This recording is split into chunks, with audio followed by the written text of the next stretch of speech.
आइए दिव्य श्रीमद् भागवत ज्ञान गंगा में हम सभी अवगाहन करेंगे, गोते लगाएंगे बड़े भाव के साथ। यह श्रीमद् भागवत की जो कथा है, इसमें 12 स्कंध हैं, 335 अध्याय और 18,000 श्लोक हैं। यह सुखदेव जी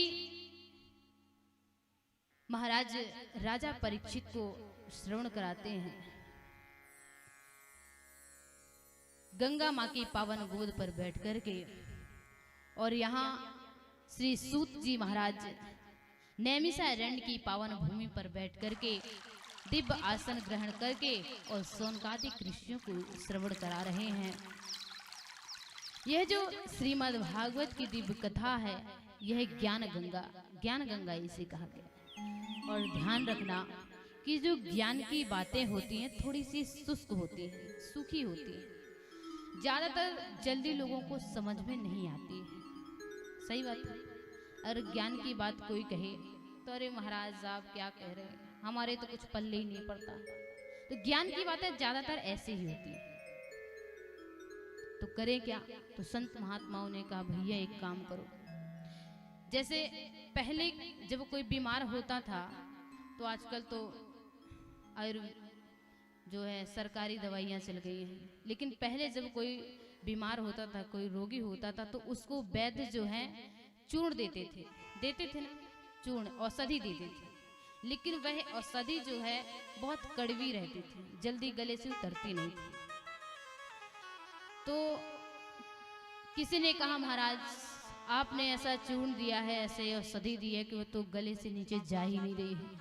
बताइए, एक तो वैसे रोगी है, ऊपर से कड़वी दवा पीना संभव है, कड़वी औषधि खाना संभव नहीं है। तो बताइए क्या करें? तो वैद्य जी ने कहा एक काम करो, इसको शहद के साथ मिला करके और खा जाओ, तो गले भी हो जाए, उतर जाएगी और नुकसान भी नहीं करेगा, फायदा ही करेगा शहद।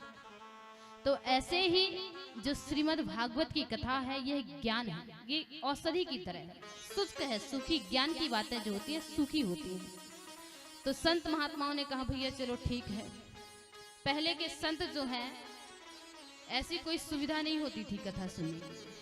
किसी भी बट वृक्ष के नीचे, पीपल के वृक्ष के नीचे बैठ जाएं, दिव्य सत्संग चलता रहता था हजारों वर्षों तक, और बड़े ध्यान से सभी सुनते थे। आजकल तो थोड़ी सी ज्ञान की बात करूं और संगीत ना रहे तो बोलेंगे कुछ तो जमुहाई लेते रहते हैं, कुछ तो सो ही जाते हैं, होता है ना।